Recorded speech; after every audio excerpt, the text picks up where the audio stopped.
but she said she want to have a talk. Let us open the discussion. Just like that, the fight's on.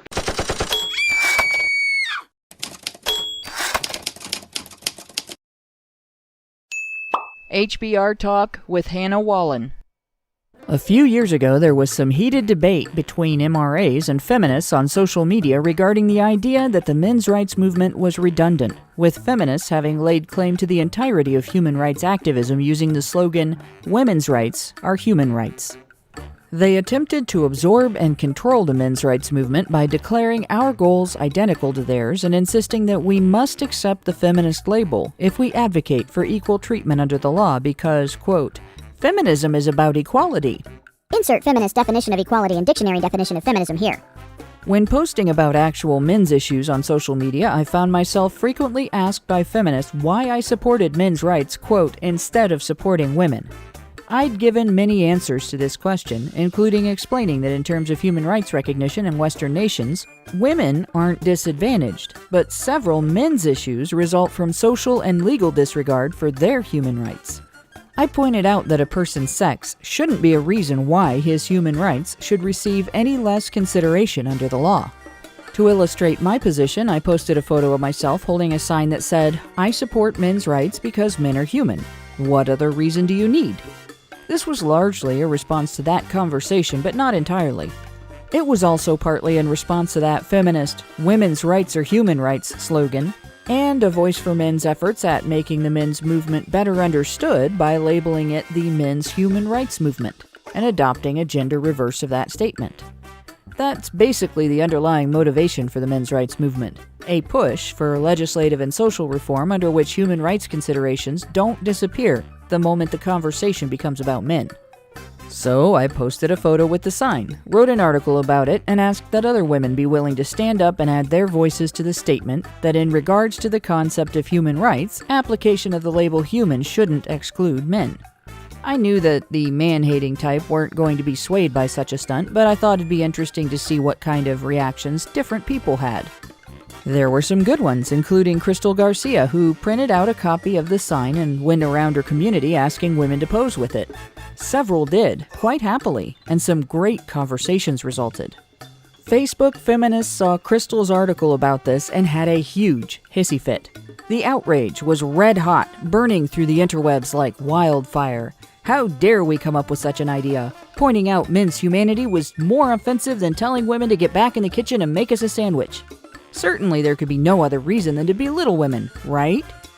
Someone photoshopped nasty statements about being slaves to the patriarchy onto this sign and posted that to Facebook, making sure to tag Crystal so she would see it. The question is, why were they so offended? After all, men are human, aren't they? So why would it be offensive to point that out? Maybe because feminist grifts rely on dehumanizing and demonizing men, so humanizing them would threaten that meal ticket. Maybe it's because they know that humanization is an effective tool for the advancement of human rights. It's why the activists of the 60s peacefully protested and allowed themselves, without retaliating, to be publicly, physically attacked by the bigots who opposed their efforts. People all over the country saw that and realized that the oppressive environment in which they were living was wrong. The people doing the oppressing were wrong. The visual of peaceful, black, civil rights protesters being verbally abused, beaten, blasted with fire hoses, attacked by dogs, and dragged away in the backs of police cars, all shown on the evening news, made that starkly obvious and undeniable to the whole country. The necessity of civil rights legislation became just as obvious and undeniable. When a demographic is unseen by the general public, their needs and their troubles unrecognized, getting that done, legislative change made to lift them out of terrible conditions, is nearly impossible. The average person sees no reason why such a thing must happen. You have to put it right in front of them first. They have to see the injustice and the suffering that results from it before they can understand why and how it must be addressed. Their hearts have to break for the victims, and their anger has to rise to the occasion. It must be proved to them that such a crisis exists as to merit their action, regardless of their distance from its incidents or effects. And so it is with the plight of abused men and boys. If we want to see an improvement to their situation, to make help available, and end the practice of treating them as perpetrators regardless of their experiences, we need the support of the general public. We need them to see that men and boys are human, possessed of human rights, deserving to be treated like human beings, deserving of support when they are in crisis, and they are suffering. To do that, the public has to hear from male abuse victims.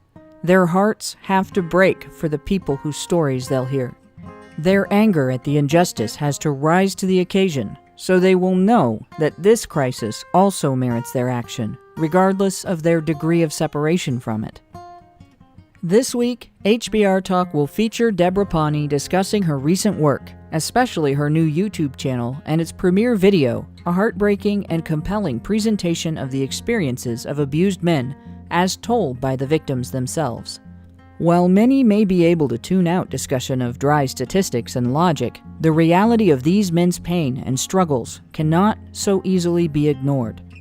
In sharing their stories, they are not just finally getting the chance to vent their suffering and share their burden. They are getting the chance to help us convince all of society to help them and their fellow sufferers.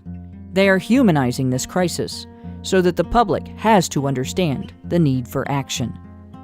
As always, the discussion streams on multiple platforms. You can tune in to the live stream via the link in the low bar or find other viewing and listening options on HoneyBadgerBrigade.com. Help us get past social media throttling by liking and sharing this video.